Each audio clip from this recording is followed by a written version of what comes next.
Assalamualaikum warahmatullahi wabarakatuh. Bismillahirrahmanirrahim. Alhamdulillahi rabbil alamin.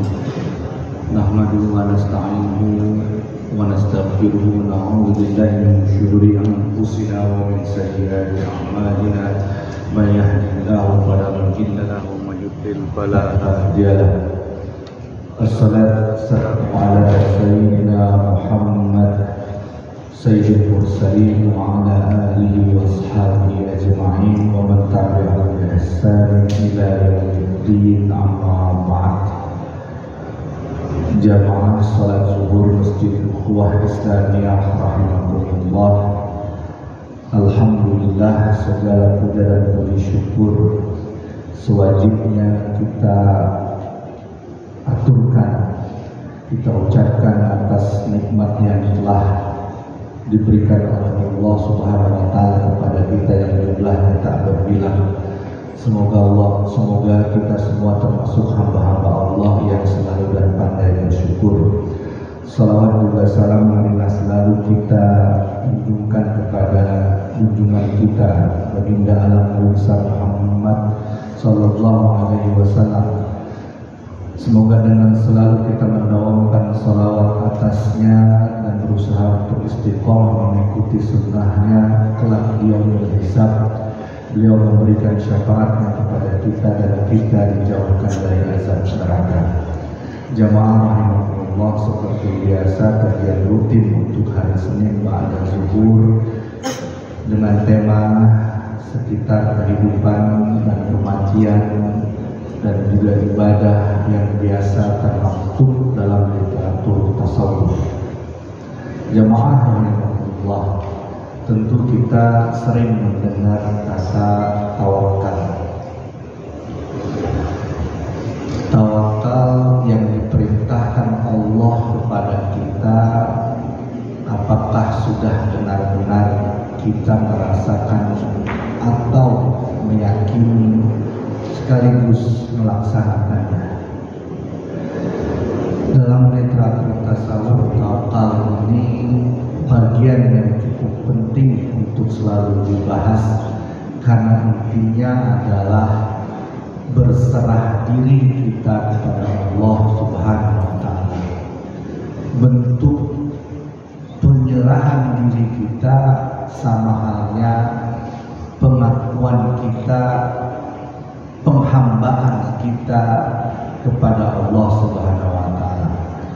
Kita sebagai makhluk yang tidak bisa berdiri sendiri tentunya bergantung dengan yang maha tidak berdiri, yang maha berdiri sendiri.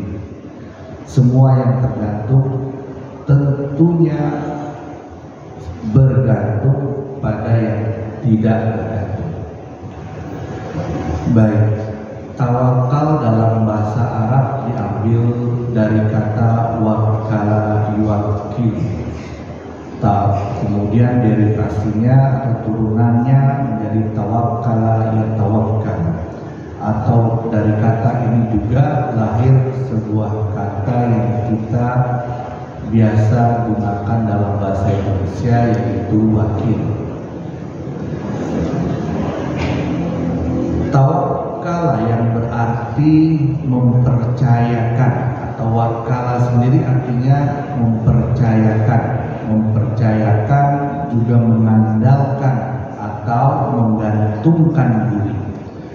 Dalam konteks agama Islam, tawakal mengacu pada tindakan mengandalkan sepenuhnya kepada Allah Subhanahu wa taala dalam segala hal, serta melepaskan diri dari kekhawatiran dan mengandalkan Allah Subhanahu wa taala untuk memenuhi kebutuhan sekaligus mengatasi masalah tersebut atau masalah yang kita hadapi. Wakil dalam bahasa Arab juga bisa berarti pengacara. Tentu hal ini berbeda dengan wakil dan tawakal. Kalau kita menyerahkan segala urusan kita, misalnya dalam konteks hukum dengan seorang pengacara, berarti kita menyerahkan semua urusan yang terkait dengan hukum yang kita hadapi melalui pengacara tersebut. Artinya kita berharap pengacara tersebut menyelesaikan masalah atau apa yang kita inginkan bisa diwujudkan melalui pengacara yang kita percayakan kepada pengacara tersebut. Artinya keinginan kita melalui tangan pengacara semua bisa diwujudkan. Tentu hal ini tidak sama dengan tawakal. Kalau tawakal, kita memang menggantungkan, mengandalkan, lalu mewakilkan diri kita kepada Allah Subhanahu wa Ta'ala. Entah nanti akhirnya keputusan itu sesuai dengan keinginan kita atau tidak, kita tidak berharap itu. Kita hanya melepaskan diri kita, menyerahkan diri kita kepada Allah Subhanahu wa Ta'ala tanpa harus kita berharap atau tanpa harus kita meyakini bahwasanya apa yang nanti atau keputusan akhir nanti adalah sesuai dengan harapan kita. Nah, inilah berbedanya ketika kita mewakilkan diri kita kepada manusia dengan mewakilkan diri kita kepada Allah Subhanahu wa Ta'ala. Dan mewakilkan diri kita kepada Allah Subhanahu wa Ta'ala kita sebut dalam ajaran Islam sebagai tawakal. Faiza azamta fatawakkal 'ala Allah. Kalau kamu sudah meyakini, maka bertawakallah kepada Allah. Serahkan semua urusan itu kepada Allah. Jadi jelas kita bertawakal, mewakilkan, menggantungkan diri kita, dan keputusannya tentu kita serahkan. Kita berserah diri saja, hanya Allah yang Maha Tahu. Jamaah rahimakumullah, hal ini kadang juga terkait dengan doa yang biasa diungkapkan atau dipanjatkan oleh seorang sufi. Berkali-kali saya ulangi dalam forum ini, seorang sufi selalu berdoa, atau doa ini atau kalangan sufi selalu berdoa dengan tujuan atau dengan niat yang sudah dari awal dia ketahui. Jadi ketika berdoa, seorang sufi tadi bilang, ya Allah, kalau Engkau mengabulkan doaku, aku sangat senang, karena itulah keinginanku. Tapi jika Engkau tidak mengabulkan doaku atau menunda doaku entah kapan dikabulkannya, aku lebih senang lagi.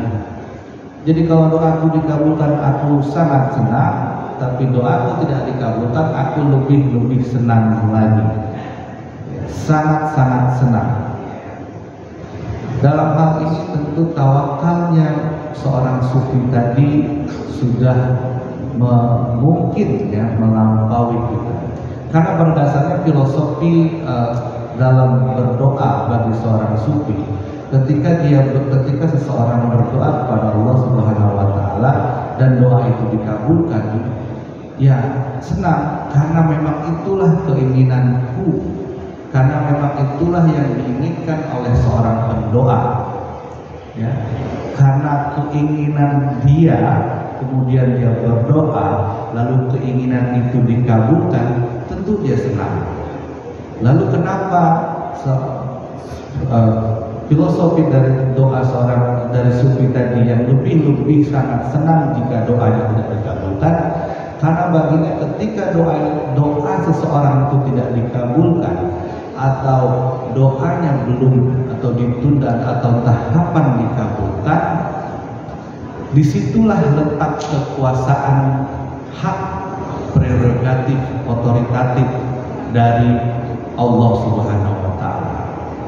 Karena saat Allah tidak mengabulkan doa seseorang hamba, berarti tidak ada intervensi atau bahkan tidak ada keinginan selain keinginan Allah. Kalau keinginan kita dikabulkan oleh Allah, tentu kita senang. Tetapi ketika tidak dikabulkan, itulah keinginan Allah. Tanpa ada keinginan kita sedikit pun di situ, bahkan ketika kita berharap doa kita dikabulkan. Jadi sebagai seorang kalangan sufi tadi menyebutkan, kalau doa saya dikabulkan saya senang, dan doa saya tidak dikabulkan saya lebih senang, karena disitulah Allah yang maha tahu atas segala hambanya. Kembali ke tawakal, jamaah rahimahullah. Jadi tawakal itu bisa ya disebut dengan tawakal lisan. Tawakal lisan artinya tawakal yang hanya diungkapkan secara lisan. Aku bertawakal saja kepada Allah. Ya, misalnya dia mengucapkan aku bertawakal kepada Allah, udah dia mengucapkannya dengan lisan. Ucapan itu tentu tidak memiliki nilai spiritual yang tinggi, karena dia mengucapkan saja aku bertawakal kepada Allah. Kemudian ada yang kedua, tawakal dengan keyakinan atau keyakinan kalau seseorang itu, atau tawakal yang timbul dari keyakinan bahwa segala urusan adalah milik Allah Subhanahu wa Ta'ala. Jadi ini tentu memiliki nilai spiritual yang cukup tinggi, karena dia hanya meyakini saja, hanya meyakini bahwa semua urusan ini hanya milik Allah dan Allah lah yang menentukan. Tentu manusia atau kita bisa berdoa, bisa berusaha ya. Nah, tawakal dengan keyakinan ini, bahwasanya dia yakin bahwa Allah Subhanahu wa Ta'ala tempat bergantung, dan semua dengan keyakinan ini seorang bertawakal kepada Allah dan kemudian mengambil tindakan ya, setelah dia yakini, ya kemudian baru dia mengambil tindakan. Setelah ini tindakan, kita sudah bisa melakukan tindakan, melakukan aksi, bertawakal dan yakinlah akan bertawakal Allah.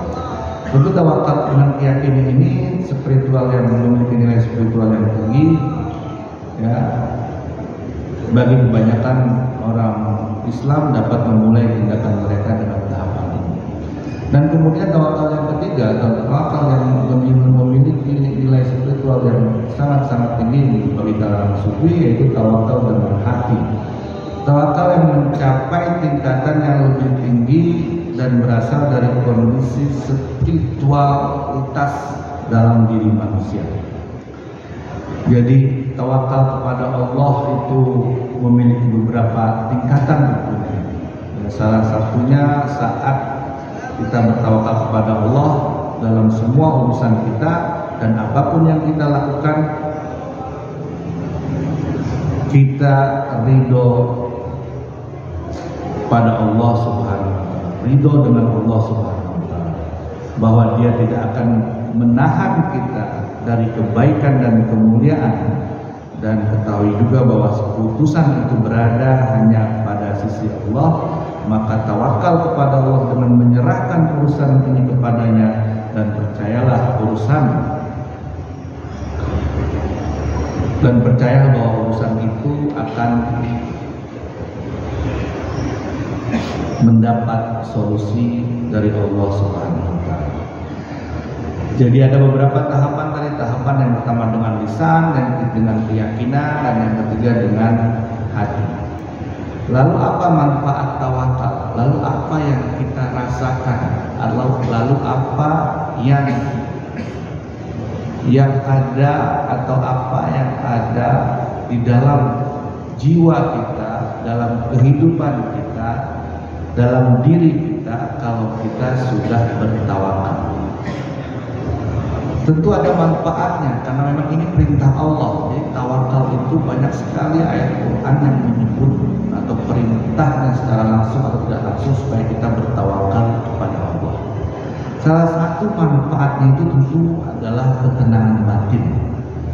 Tawakal kepada Allah membawa ketenangan dan ketentraman dalam hati seseorang, karena seseorang atau siapapun kalau sudah dia bertawakal, dia yakin bahwa segala urusan ada dalam kendali dan kontrol Allah Subhanahu wa taala, dan inilah yang memberikan rasa aman dan tentram dalam diri kita. Kemudian selain ketenangan batin, kita juga mendapat perlindungan dan bantuan Allah. Dari mana kita tahu? Dari mana kita sadar? Dari mana kita yakin bahwa setelah kita tawakal kita akan mendapat perlindungan dan bantuan oleh Allah? Karena Allah menjanjikan hal tersebut. Di dalam Al-Quran disebutkan bahwasanya Allah lah tempat kalian bergantung dan Dia yang akan memberikan solusinya. Jadi Allah menjanjikan perlindungan dan maunah dan bantuannya bagi mereka yang bertawakal kepada Allah. Mereka yakin bahwa Allah akan memenuhi kebutuhan mereka dan memberikan pertolongan di saat yang tepat. Selain itu juga dengan tawakal dapat mengurangi kekhawatiran dan kegelisahan, juga kegundahan di dalam diri manusia. Dengan bertawakal kepada Allah, seseorang dapat mengurangi kekhawatiran yang timbul dari cemas dan tekanan dalam menghadapi masalah hidup. Mereka yakin dan kita harus yakin bahwa Allah adalah pemilik segala urusan dan akan mengatasi segala kesulitan. Kemudian manfaat yang terakhir itu mendekatkan kita menjadi sangat dekat dengan Allah Subhanahu wa taala. Kedekatan kita dengan Allah melalui tawakal ini, karena tawakal memperkuat hubungan spiritual seorang hamba dengan Tuhannya. Karena dia sudah bergantung, jadi jarak hampir tidak ada jarak atau bahkan tidak ada jarak antara kita dengan Allah Subhanahu wa taala ketika kita sudah menyerahkan semuanya pada pemilik, pada Sang Khalik. Oleh karena itu, jika seseorang mengetahui bahwa penyebab yang sebenarnya dalam dunia ini hanya Tuhan yang Maha Tinggi, maka tawakalnya akan semakin kuat. Dan siapapun yang menemukan tawakal kepada Allah akan mendapatkan keselamatan dari setiap kegelisahan dan kecemasan, dan mencapai kedamaian yang sejati seperti yang dialami oleh Nabi dan para wali Allah.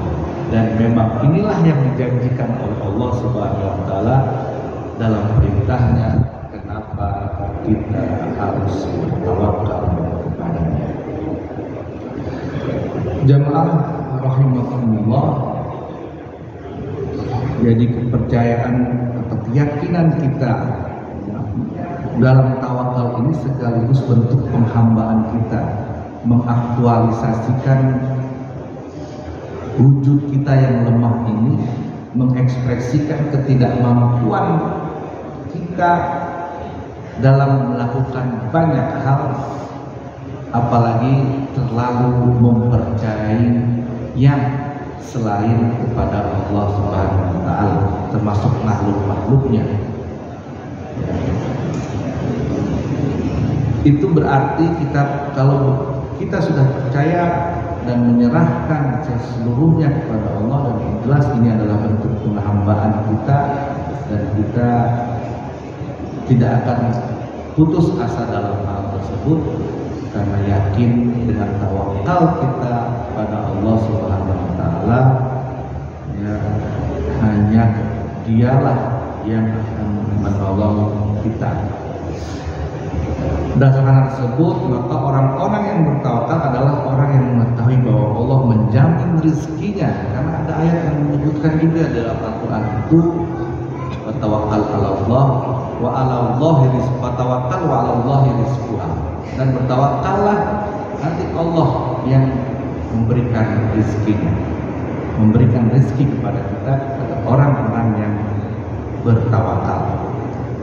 Jadi Allah menjamin rezeki dan juga urusan kita dalam kehidupan ini. Dan karena itu kita hanya bergantung padanya dan tidak berharap pada orang lain. Jamaah rahimakumullah, semoga kajian singkat pada hari ini tentang tawakal dalam literatur tasawuf menambah keyakinan kita pada Allah Subhanahu wa taala bahwa kita adalah makhluk yang sangat bergantung padanya. Karena kita bergantung, berarti kita harus menggantungkan diri kita kepada yang tidak bergantung, yaitu Allah Subhanahu wa taala. Demikianlah, semoga bermanfaat bagi saya sendiri juga jemaah sekalian. Usikum wa nafsi billahi wallahu muwaffiq ila thoriq hadanallahu wa iyyakum ajma'in. Assalamualaikum warahmatullahi wabarakatuh.